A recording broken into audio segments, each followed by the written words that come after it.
The office was unusually quiet that morning, the kind of quiet that crawls under your skin and warns you that something is about to go terribly wrong.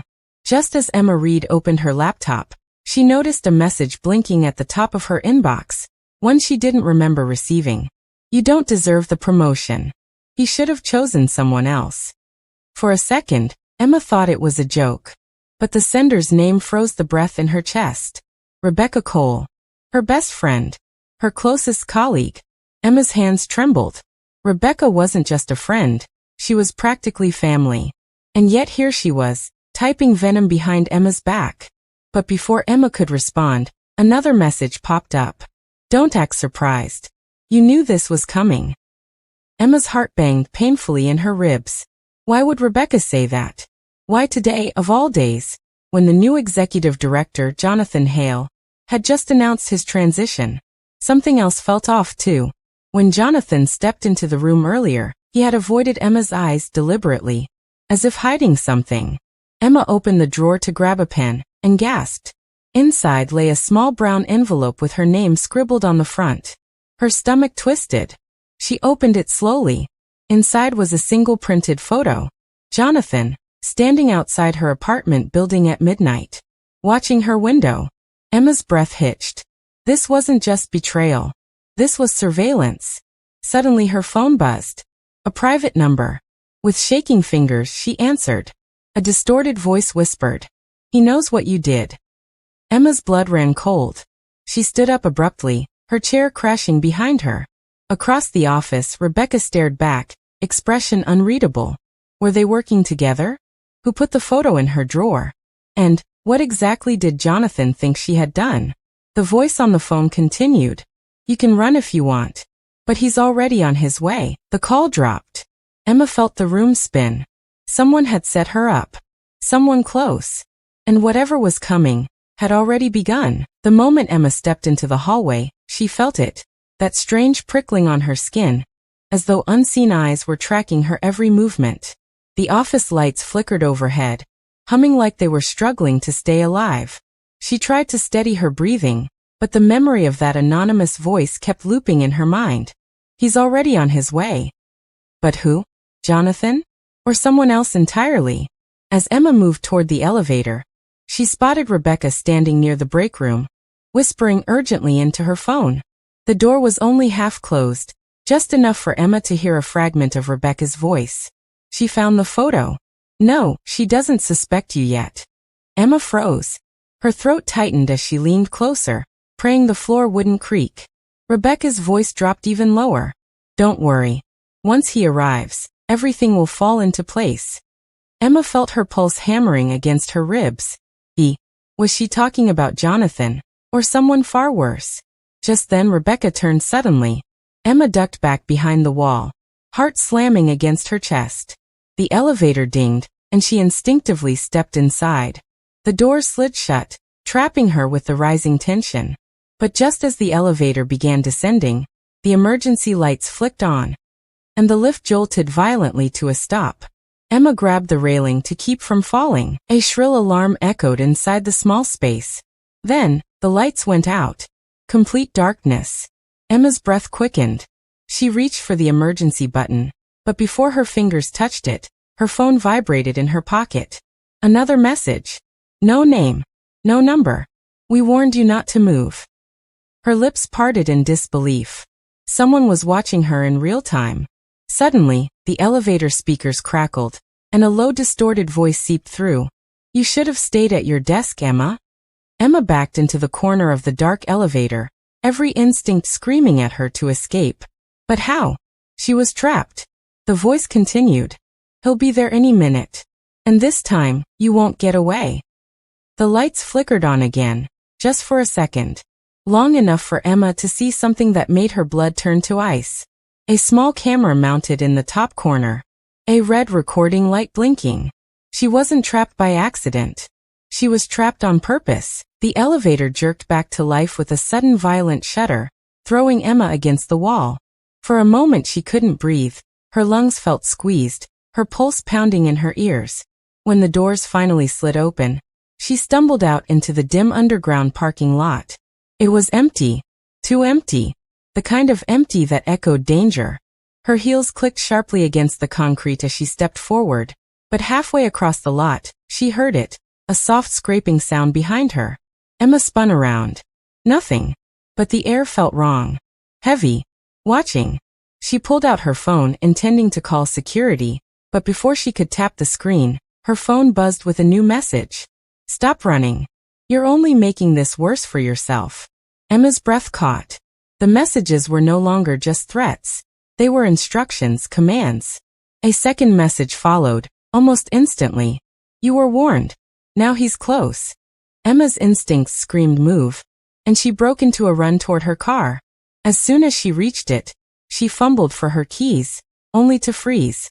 A thick manila folder sat on her windshield. Her name printed across the front. Hands trembling, she grabbed it and climbed into the car, slamming the doors shut. She locked them immediately, her breath fogging up the glass. Then she opened the folder. Inside were documents, screenshots, records, emails between Jonathan and Rebecca, photos of Emma taken without her knowing, leaving her apartment, entering her office, talking to coworkers. Someone had been collecting evidence for weeks, but the last page made her stomach drop. A printed report titled, Termination Plan, Emma Reed. Underneath in red ink, Phase 3 corner her, break her, remove her. Emma felt the world tilt. This wasn't about a promotion. This wasn't jealousy. This was a planned takedown. Suddenly, a loud bang cracked through the parking lot. Emma's head snapped up. A shadow moved near the exit ramp. Tall, slow, determined. A man stepped into the faint yellow light. Vonatanhale. But his expression wasn't confused or apologetic. It was cold, calculated, like he had already won. Emma's heart dropped as he took another step toward her, his voice echoing across the empty lot. It's time we finish this, Emma. The moment Emma saw Jonathan's silhouette approaching, something inside her snapped. Fear, adrenaline, instinct, all merging into one sharp pulse of survival. The cold parking lot seemed to shrink around her as Jonathan stepped closer, his shoes echoing like a countdown. Emma locked the car doors again, even though she already had. Her hands trembled as she reached for the ignition, but before she could turn the key, Jonathan slammed his hand against the driver's window. Emma jumped, a scream catching in her throat. Jonathan tilted his head, his expression unsettlingly calm. Like this wasn't a confrontation, but a final step in a plan he had rehearsed. Get out of the car, he said, his voice thick with authority. Now. Emma shook her head, panic swirling. Why are you doing this? What do you want from me? Jonathan's eyes narrowed. You should have accepted your place. But you pushed too far. You shouldn't have opened that folder. Emma's grip tightened on the steering wheel. You were spying on me. You and Rebecca. This whole thing was planned. Jonathan smiled faintly. You always were too curious for your own good. Before he could say more, Emma's phone buzzed violently. She glanced down. A new message. Don't trust him. He isn't the only one coming for you. Emma's blood froze. There was someone else? Jonathan saw the message flash on her screen. His expression shifted into something darker, more frantic. Give me the phone, he demanded. Emma didn't think. She slammed her foot onto the accelerator. The car shot forward, Jonathan stumbling backward with a curse. Tires screeched loudly as Emma sped across the lot toward the exit. But before she could escape, a black SUV skidded into view, blocking the ramp entirely. Emma's heart plummeted. The driver's door opened. Rebecca stepped out. Her face was no longer friendly or conflicted. It was cold, focused, deadly. Emma slammed the brakes, her car inches from the SUV. Jonathan was already running toward her from behind. Trapped.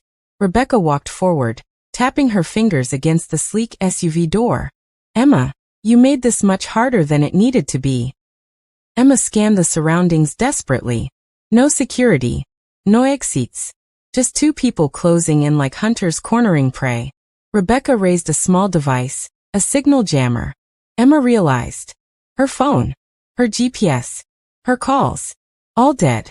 And Rebecca smiled. The parking lot felt colder than ever. A hollow concrete trap echoing with Emma's rapid heartbeat.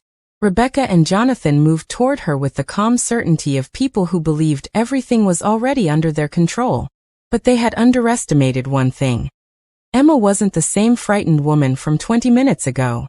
Something sharper had awakened inside her. The moment Rebecca lifted the signal jammer toward Emma's car, Emma made her move. She threw the gear into reverse and slammed down the accelerator.